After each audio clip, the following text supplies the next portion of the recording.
adalah sebagai pokok dasar keselamatan. Barang siapa yang datang membawa kalimat ini pada hari kiamat, namun dia berbuat dosa atau pernah dia berbuat dosa, dia akan dicuci dulu di dalam neraka lalu dimasukkan ke dalam surga. Namun bagi yang datang pada hari kiamat tanpa membawa kalimat tauhid ini, la ilaha illallah, maka pintu keselamatan tertutup rapat baginya untuk selamanya. Kemudian yang kedua, jamaah sekalian, jalan cara untuk agar bisa kita selamat, kita memperhatikan sunnah dan mengikuti jalan petunjuk Nabi Muhammad sallallahu alaihi wasallam. Karena ini jemaah sekalian, seperti yang dikatakan oleh Imam Malik bin Anas radhiyallahu an rahimahullah, sunnah adalah perahu bahtera Nuh.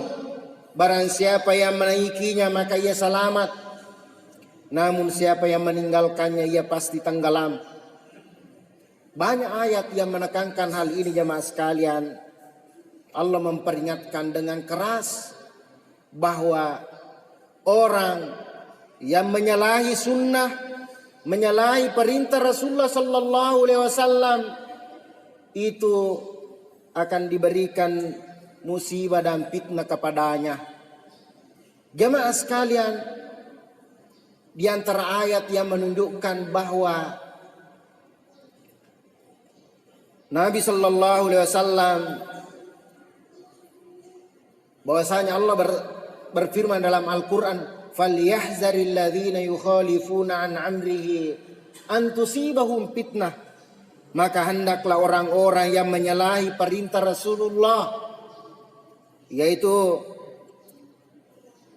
yang menyalahi agama yang telah diturunkan Allah Subhanahu wa taala melalui Rasulullah, takut akan ditimpa musibah dan ayusibahum adzabun alim, atau ditimpa azab yang pedih, cobaan, malapetaka atau musibah kalau orang ini menyalahi perintah Rasulullah sallallahu alaihi wasallam. Karena jemaah sekalian, musibah yang turun kepada umat,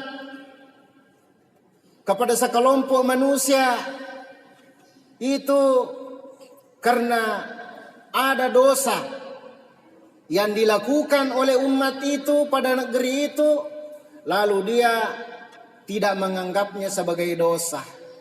Kalau sudah seperti ini jemaah sekalian, maka tunggulah, fatarabbasu, kata Allah Subhanahu wa taala, fatarabbasu hatta ya'ti Allahu bi amri. Tunggulah sehingga Allah akan